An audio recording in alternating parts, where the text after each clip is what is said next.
Bapa, Putra, dan Roh Kudus. Amin. Terima kasih Bapa, Engkau adalah Bapa yang penuh kasih, penyayang dan pengasih bagi kami.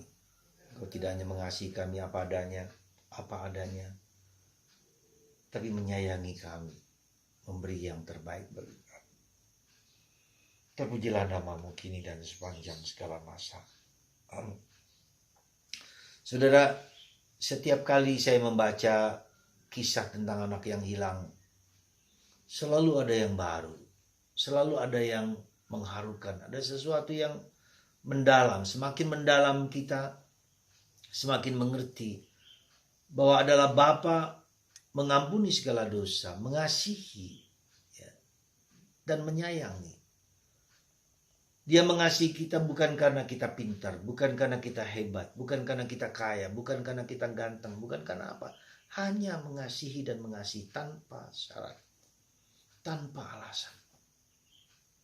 Dan itu sangat berbeda dengan pengalaman kita. Saya mengasihi orang karena dia cantik, karena dia ganteng, karena dia baik, dan segala macam. Tuhan tidak. Allah memberikan matahari kepada orang baik, orang jelek, siapapun. Allah memberikan hujan kepada siapapun tanpa kecuali.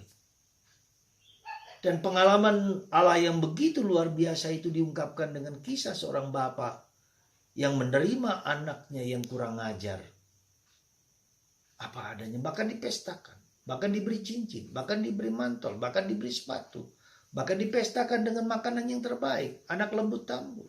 Wow, luar biasa. Maka saudaraku terkasih dalam Kristus, seperti itulah Allah kita. Pengalaman dicintai, pengalaman dikasihi menjadi syarat penting di dalam penghayatan hidup kita. Tanpa pengalaman dicintai dan dikasihi, kita menjadi sulit ya, bertumbuh dan berkembang. Karena seringkali kita punya self image, gambaran diri yang keliru, gambaran diri yang jelek, gambaran diri yang rapuh. Kita orang bodoh, kita orang miskin, kita orang jelek, kita orang macam-macam. Gambaran diri, self image itu membuat self inferior. Jadi kita merasa rendah diri. Padahal Tuhan mencintai aku apa adanya. Mencintai keluargaku dan bahkan mengizinkan masa laluku yang mungkin jelek sebagai bagian yang dibiarkan Tuhan supaya kita belajar, dididik oleh Tuhan. Dan mengubah mindset ini bahwa Allah mencintai aku kapanpun, siapapun, keadaan apapun. Bahkan ketika saya berdosa pun Tuhan justru mencari. Saya yakin bahwa ketika anak yang hilang itu pergi dari rumah dan menjauh, Bapa masih mendoakan kita. Bapa mencari kita supaya kembali pulang ke rumah. Dan saya yakin bahwa Tuhan sampai sekarang berdoa. Maka Yesus dia katakan sampai sekarang ia berdoa supaya banyak orang datang kepada dirinya dan kepada Bapa. Lalu kenapa kita tidak mau mendengar? Karena kita tidak mendengarkan. Karena kita budak. Karena kita tidak peduli. Karena kita cuek.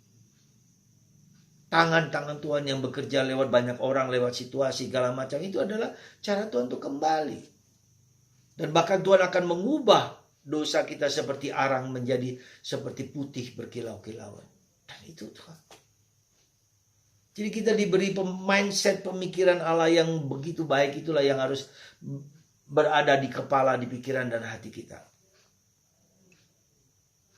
Saudara, apakah Anda sebagai anak yang hilang? Apakah Anda sebagai si sulung? Ya. Mungkin kita kebanyakan dari si sulung yang tidak bisa melihat, mengerti, memahami betapa Allah mencintai. Bahwa milikku adalah milikmu juga. Apa yang Tuhan telah berikan kepada kita begitu luar biasa. Milik Tuhan dan juga milik kita.